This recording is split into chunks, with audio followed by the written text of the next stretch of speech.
I'm so hungry, so hungry. I'm very, very hungry. I want something I can munch or something I can crunch. Hello, and welcome my learning interweb friends. So here is a HipHughes video you may not have expected, but with my relaunch, I'm giving myself permission to stray from school-based curriculum that most of my videos cover. So what better way to stray than enter the gruesome and shocking world of cannibalism? Now, as a 30-year vegetarian, I promise that I will not let my biases creep in, but I do think most of us make a pretty big distinction between eating chicken wings, a little Buffalonian shout out there, to eating the sliced off torso of a human being. Now, cannibalism and its evidence dates back nearly 600,000 years, where anthropologists have found human bones defleshed by other humans. Now, most episodes of historical cannibalism are attributed to famine and starvation, or even as punishments for enemies during war, as opposed to voodoo or witchcraft, sacrifices, or other cultural practices. But the list is long. There's evidence of cannibalism by Neanderthals on Neanderthals, as well as humans devouring Neanderthals. In Gow's Cave in England, remains of defleshed bones date back 15,000 years, with evidence that human skulls were being used as drinking vessels. But again, the list continues. The tomb of the Egyptian king Unas contained a hymn in praise to the king as a cannibal. Cannibalism was routine in Roman sieges, the Crusades, as well as in China during the Tang Dynasty, where cannibalism included eating an enemy's heart and liver as punishment. Now, many attribute cannibalistic rituals to the Mesoamericans. Now, there is evidence of human sacrifices being part of that culture, but there is no evidence of cannibalism. And many reports of cannibalism against the islanders of the Caribbean and the cultures of the New World were first made by Christopher Columbus himself. So they must be evaluated with a critical eye, as this information was being fed to Europe to depict the inhabitants of the New World as savage animals, justifying genocide. Yet there is some evidence of the practice among some North American Native Americans, mostly as a practice used against defeated enemies. Now, the continent of Africa is not immune either, with wartime and starvation being the biggest reasons, although there are examples of it being used in magical ceremonies. Now, in the 1970s, the Ugandan dictator Idi Amin was reputed to have practiced cannibalism himself. But Europeans were not immune to the practice as well. We had cannibalism being used in Jamestown when there was starvation in 1609, and centuries later, Sir John Franklin's Lost Polar Expedition was another example where cannibalism was being used out of desperation. World War II is filled with examples of cannibalism being used by Russians and Germans during the siege of Stalingrad, as well as by the Japanese in all of the fierce fighting that took place across the islands from New Guinea to Japan. And still other cases exist in modern-day Germany, North Korea, the UK, and yes, Wisconsin. I'll say his name, Jeffrey Dahmer. With all of that being said, I chose 3 examples of historical cannibalism that I found most interesting. So let's start at number 3. Drum roll, please.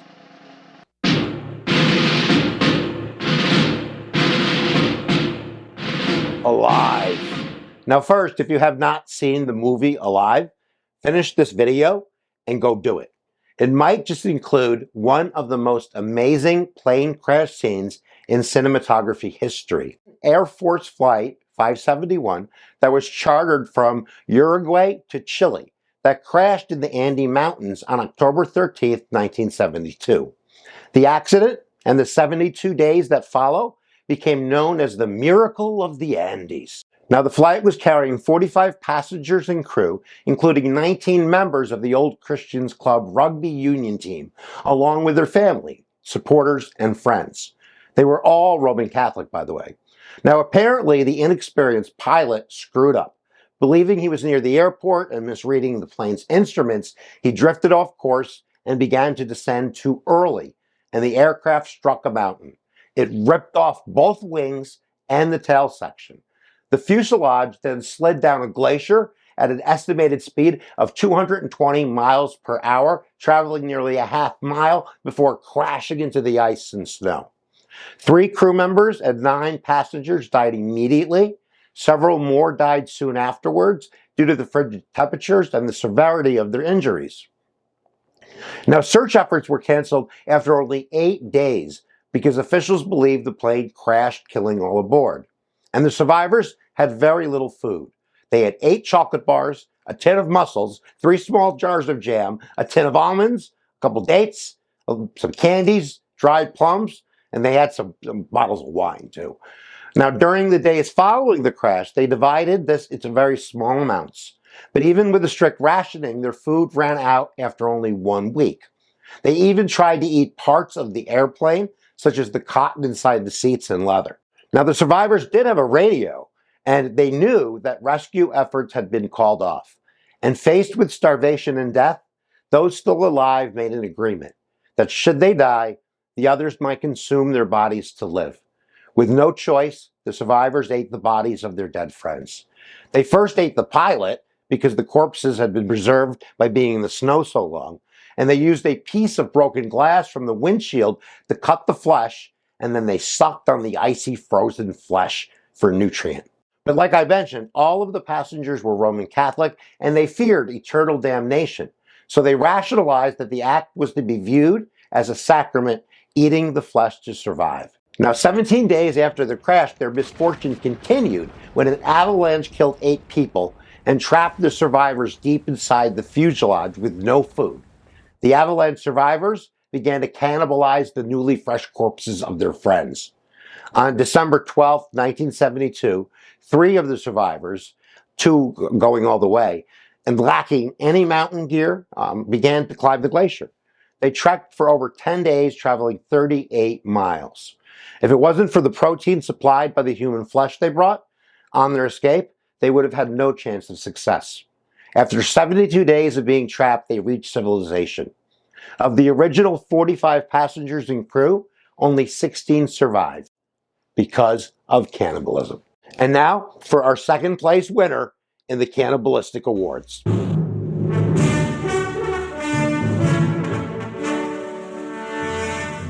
It's hard not to pick the Donner Party, being a former U.S. history teacher. Now, the gist of the story is that the Donner Party, and sometimes it's referred to the Donner-Reed Party because it was 2 families, was a group of 87 pioneers who migrated to California on a wagon train using the Oregon Trail. They first originated in Springfield, Illinois, and then they hit the trail where it began in Independence, Missouri in the spring of 1846. Now, after following a number of other families in wagons, the party made a fatal mistake. They tried a shortcut. Fueled by rumors of saving weeks of travel, they gambled on what was called the Hastings Cutoff, which instead of the normal route crossed the Rocky Mountains and the Great Salt Lake Desert in present-day Utah. By early November, they reached the Sierra Nevada, but winter hit early, and quickly they became trapped by the heavy snowfall high in the mountains. By mid-December, some of the group set out on foot to obtain help, but the first relief party did not arrive until the middle of February 1847, 4 months after becoming trapped. Of the 87 members of the party, 48 survived the ordeal. It's clear that some of the migrants resorted to cannibalism to survive, eating the bodies of those that died of starvation, sickness, and the extreme cold. But there's also speculation that some victims were murdered for their flesh. Now, interestingly enough, when I was 16 years old, back in 1988, I was hiking the Continental Divide, and one early evening, we spotted in the middle of nowhere these lights and cameras, and we discovered that they were anthropologists excavating some of the bones of the deceased to see if they could figure out if there were stab marks on the bones, to figure out if there were stab marks on them, to try and see if the victims who were consumed had died naturally. Now, an important element of the story was that the Donner-Reed Party had splintered due to the horrible traveling conditions, each looking out for themselves and not trusting the other family. Now, in early November, most of the families, except for the Donner family, made it up a massive, nearly vertical slope of 1,000 feet to Truckee Lake, which is now known as Donner Lake. The Donner Party, however, became trapped 5 miles below the rest of the party, who became settled into abandoned cabins that were built by previous pioneers. Out of desperation, some of the pioneers at Truckee Lake attempted to escape, which led to the first natural deaths. Antonio, the animal handler, was the first to die, with Franklin Graves being the next casualty. And as the blizzard progressed, one of the pioneers, Patrick Dolan, went cuckoo, insane, took off all his clothes, ran naked in the woods, and died a few hours later. Not long after that, some of the group began to eat the flesh from Dolan's body. And early the next morning, for breakfast, the group stripped the muscles and organs from the bodies of Antonio, Dolan, and Graves. Of the 87 people of the Donner Reed Party who gambled on the shortcut, like I mentioned, 48 survived. The truth is, nobody knows the truth of what happened during those 4 months of horror, nor the accurate numbers of the people that were eaten. But nevertheless, it remains a gruesome and harrowing tale of the journey that many Americans took in their quest to go west in search for the American dream on the Oregon Trail. And that brings us to my choice for the winner of the most interesting story of historical cannibalism.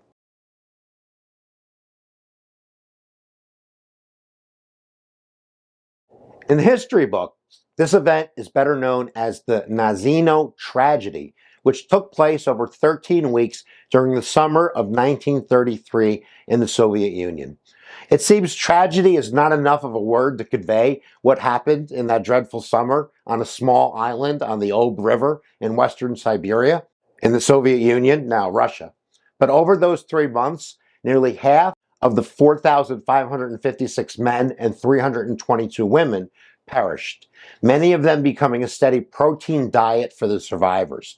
Now, unlike Alive and the Donner Party examples, it would appear that the acts of cannibalism here on the tiny island of Nazino, nicknamed Cannibal Island or Death Island, were much more brutal and atrocious.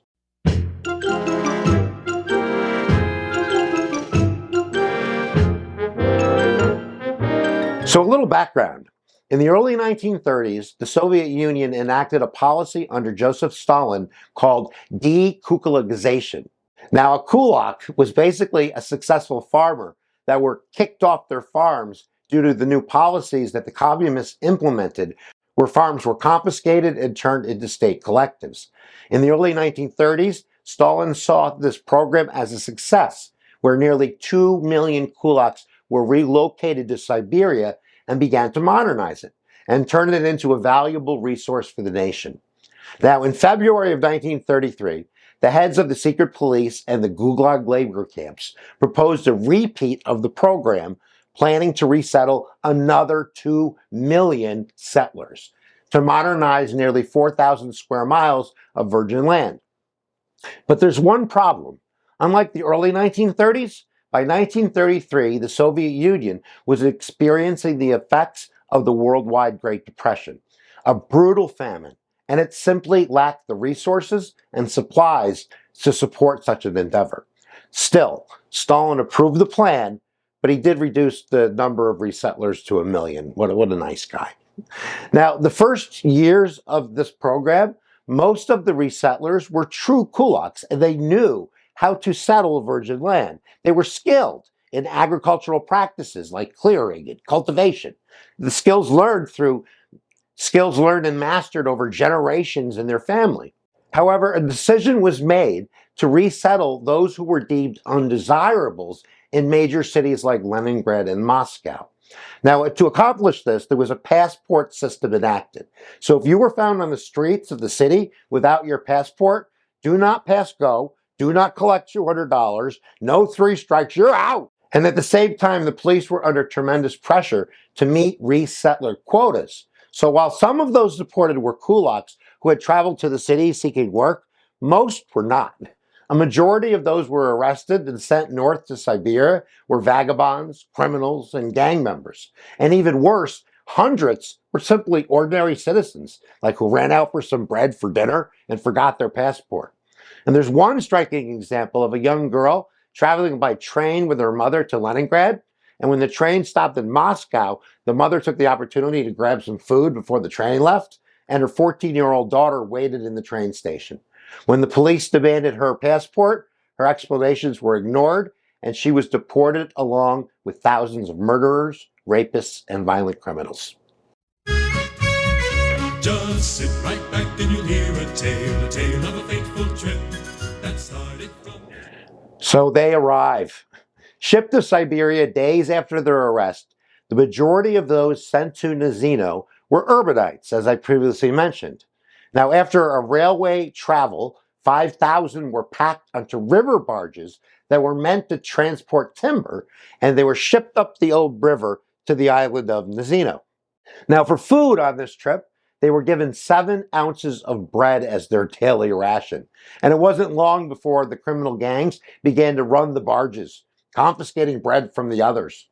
To further illustrate the total unpreparedness of this venture, there were 2 commanders and 50 newly recruited guards who guarded all these people, and they didn't even have shoes or uniforms.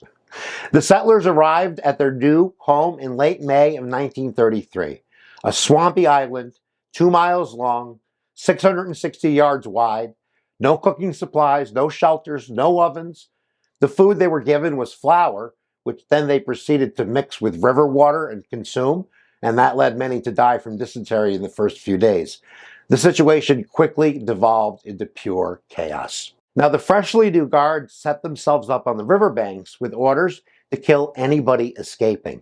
And some of the resettlers did construct rafts and attempt to flee. But the island was so far removed from many villages by design. The camp commanders did not want these criminals anywhere near local citizens. And when escaping, usually 2 gang members would recruit a third, and they nicknamed them the cow. So when things got rough, they had a cow, they had a meal. And soon gangs began killing the weak and stealing gold teeth and anything of worth to barter with the guards. By the end of the first week, there were the first reports of settlers being strapped to trees by gangs and having their flesh removed piece by piece, keeping them alive as long as possible so the meat would stay fresh. The gangs would then roast the human flesh over an open fire. And there's one documented example where one of the guards had developed a relationship with one of the young women that was resettled, and he tried to protect her from the gangs and the looming violence. But having to leave his post for a short time, he had asked his fellow guards to keep an eye out. Yet when he returned only a few hours later, he found his new love strapped to a tree, her breasts sliced off, and portions of her thighs removed as a group of men roasted her flesh over an open fire. And even worse, she was still alive. Now, the guard attempted to save her, but she had simply lost too much blood. By the end of May, guards had arrested 50 gang members for cannibalism. And the episode finally came to an end in July of that summer, mainly due to a local communist propaganda reporter who personally sent a message to Stalin informing him of the atrocities that were going on at Nazino. Now, while there were guards that were arrested, and Stalin took immediate steps to end the situation, it was also immediately covered up, and it wasn't really until the fall of the Soviet Union where information became available about the Nazino tragedy, and we kind of found out what happened. Nazino Island led the Soviet leadership to begin to doubt the quality and the efficiency of large-scale resettlement projects. In 1933 alone, there were over 350,000 known untraceable resettlers. And the atrocities that occurred at Nazino directly led to the end of large-scale settlement plans in the Soviet Union and to the end of using urbanites and criminals for future settlement plans. So, who's hungry? I think I might skip my next meal, but I'm happy you didn't skip the new video. Now, what cannibalistic examples did I miss or do you think should have made the list? Let's hear them down in the comments. And good karma points for sharing this video with your friends, carnivores and vegetarians alike. And don't forget to subscribe, turn on notifications, because if you don't turn them on, you're going to miss new videos, and you don't want to do that. Now, if you're new to my channel, make sure that you click the link to the video arsenal in the description, and you can fall into my rabbit hole of nearly 500 videos. And as always, I wish all of my viewers, lovers and haters, nothing but love and light in their lives. And as always, remember your intent and your focus are your most powerful tools in this life. So say it with me. Where attention goes, energy flows. And I will see you, my learning friends, the next time that you press my buttons.